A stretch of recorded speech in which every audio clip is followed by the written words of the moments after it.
마지막까지 이제 분명하게 이렇게 책임지신다고 했으니 구원의 확신 교리, 여기 또 나오는 겁니다. 그게 칼빈의 오대비를 말고 이제 볼 때.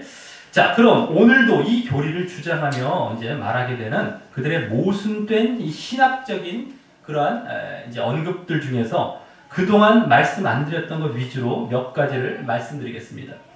먼저 앞부분, 아까 30절까지의 앞부분과 관련해서는 하나님께서 우리를 선택하실 때 우리의 믿음을 고려하지 않으신다 라고 하면서도요, 믿음을 고려하지 않는데요.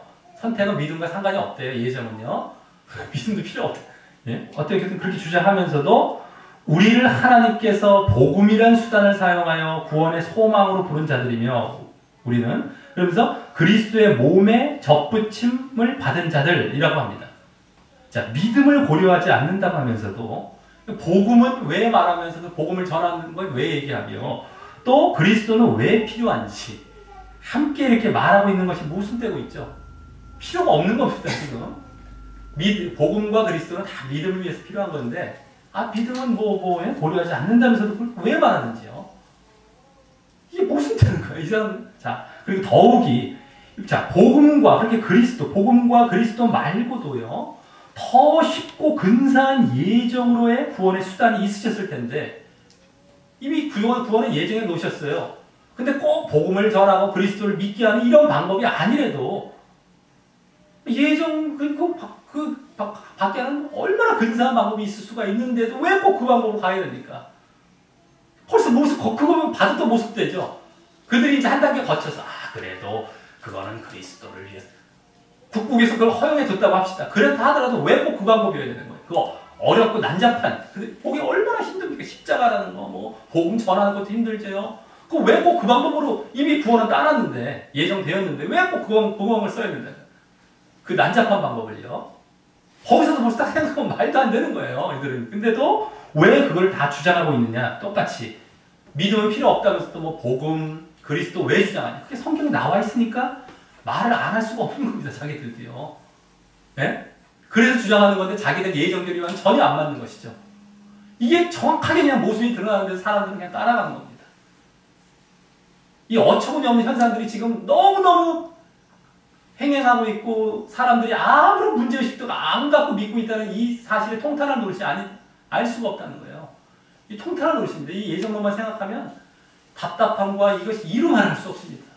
사람들이 얼마나 이걸 갖고 조화하고 쫓아가고 모순이 한두 군데서 발견되는 것도 아니고요. 생각만 이 말들 속에서도 얼마나 이 신학적인 이런 말로 거창하게 써놔요. 근데 앞뒤가 맞질 않아요. 애들도 알 정도입니다. 사실 좀만 생각해 보면요. 자, 그 다음에 또 오늘 그 앞부분 저 29절에 이제 앞부분에서의 이제 29절에 전에 사도행전 2장을 볼 때 말씀드렸던 예정의 순서가 이제 나오는데요. 예지가 먼저 나오죠. 예정의 순서가 나오는데 이들은 예정론이 맞으려면 예지를 주장해야 되기 때문에 전에 말씀드렸었죠. 그래서 하나님께서는 아무 조건 없이 선택하셨기 때문에 예정하셨기 때문에 하나님께서 그들을 아신 바 되었다라는 신학적인 말을 오늘 이 구절을 통해서 오히려 그렇게 반대로 결국 하고 있는 것입니다. 예정을 분명 말씀하는데도 거기는 예지를 굳고 또 주장해요. 더 나아가 이제 그래서 그 미리 아신 이 예지라는 단어는 특별한 관심을 가지고 미리 사랑하신이란 말과 같은 의미로 이해되어야 한다고 하면서도 이렇게 그와 같이 주장하는 것입니다. 그래서 미리 아시는 미리 사랑하시라고 얘기해요. 그렇기 때문에 예정으로 먼저 본다는 거예요. 그걸 다 그것도 이제 아니죠. 미리 아시는 건 미리 사랑하시는 거나 다 조건이 있기 때문에 이렇게 아시고 사랑하셨다라고 하는 그 말입니다. 자, 어쨌든 자, 그럼 전에는 우리가 사도행전 2장에서는요. 예수님께 대한 것이기에 어떤 순서라도 예정이냐 예정이냐 상관이 없었지만 이번엔 사람들에 대한 것이 사람들의 구원에 대한 것이기 때문에 반드시 자기들 주장대로라면 예정이 먼저 나오던가 여기 말씀에도 아니면 예지의 말이 필요 없던가 예지의 말이 필요 없었어야 돼요. 굳이 그렇게 한다면요. 했었어야 맞는데 이렇게 억지 주장을 자꾸 펼치고 있는 것입니다. 이거라도 제대로 보면은 또 그것이 아님을 알게 되는데 그렇게 또 주장하는 거예요. 억지로요.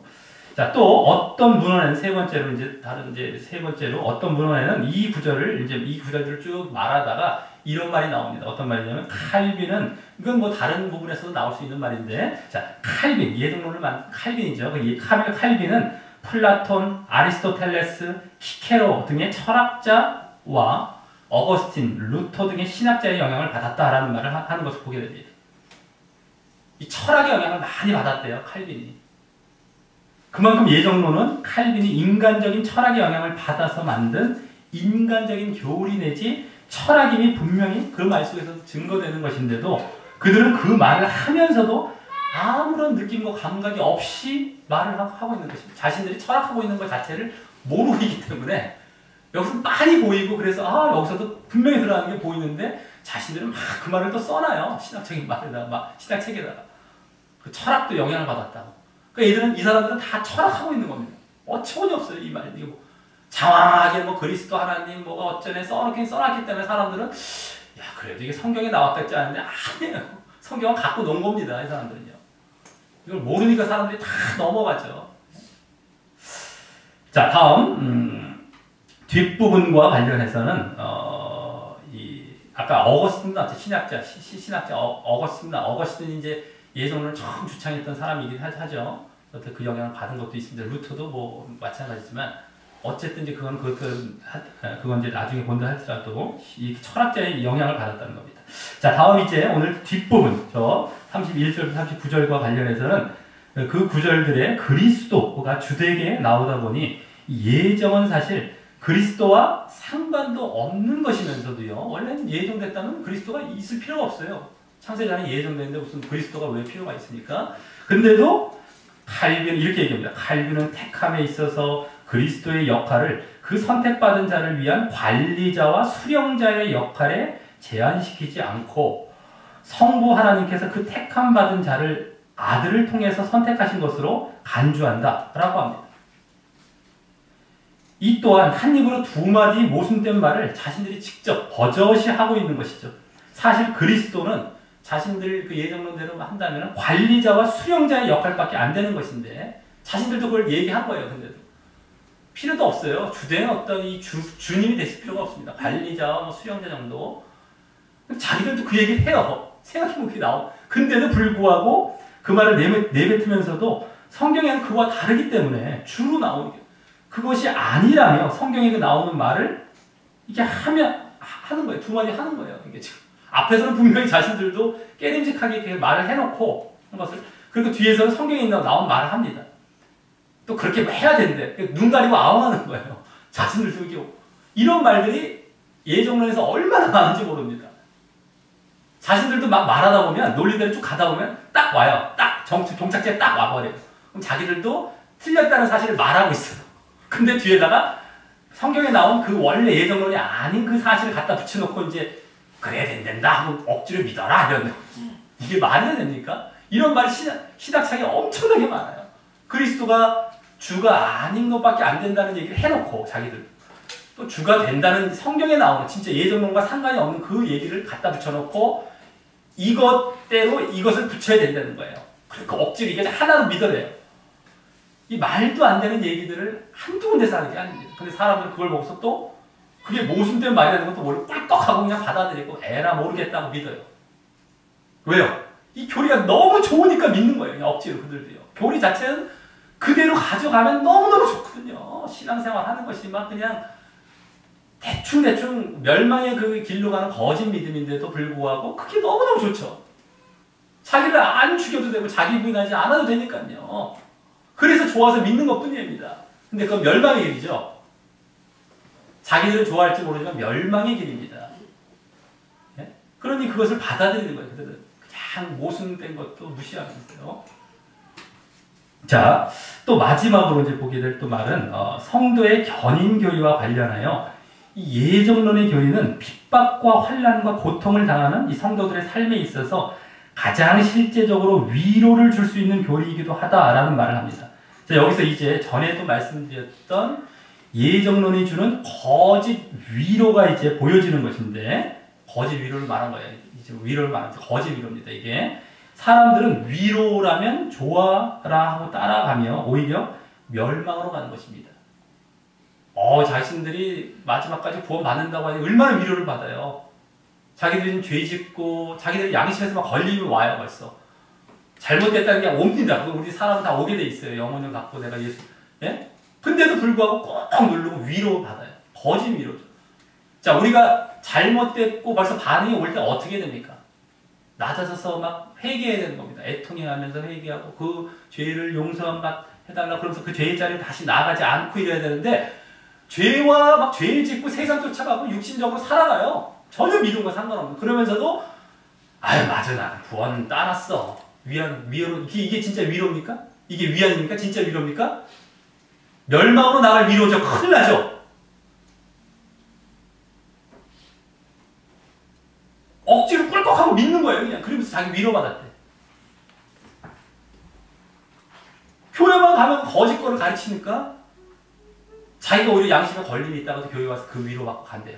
거짓 위로입니다. 그대로 가면은 멸망으로 가는 거예요. 양심은 완전히 마비되고 굳어버리고 무뎌지고 전혀 이제 죄를 깨닫지도 못하며 그대로 가보면 마지막에 무조건 지옥입니다.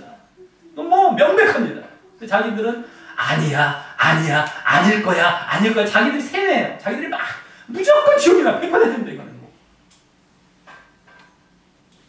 근데도 그렇게 주장하는 거예요. 그리고 거짓 위로를 억지로 자기에 심고 가는 거예요. 오히려 거기서 막 내가 근심해야 됩니다. 회개해야 돼요. 위로를 받는 자리는 근심과 회개가 끝나고 나서 하나님께서 정말 용서해 주시고 내가 다시 거기 돌이켰을 때 진정한 위로가 거기 나오는 거거든요. 위안이라고 했을 때 그 뭐 위로라고 할 것도 없고 평안이 옵니다. 다시. 그리고 내가 바른 자리로 다시 돌아가고 그것이 잠시 입술로 고백하는 뭐 약간의 회개도 아니에요. 따박따박한 이런 회개가 아니죠. 정말 마음을 찢으면서 애통해하면서 내가 결단하고 그게 하루아침에 끝나지 않아요. 몇 시간이 걸 수도 있고 몇 날이 걸 수도 있습니다. 근데 그 과정을 거쳐 이것을 통해서 오히려 진정한 위로라면 위로 평안이라면 평안 자리에 들어가고 하나님의 바른 신앙의 길로 걸어가야 되는데 이건 다 죄를 눌러버리고 잘못된 걸 다 눌러버리고 그 위로 간다는 거예요. 멸망. 이 예정론이 그 역할을 하는 주범이다. 자, 이걸 분명히 이제 아시기 바라겠고요.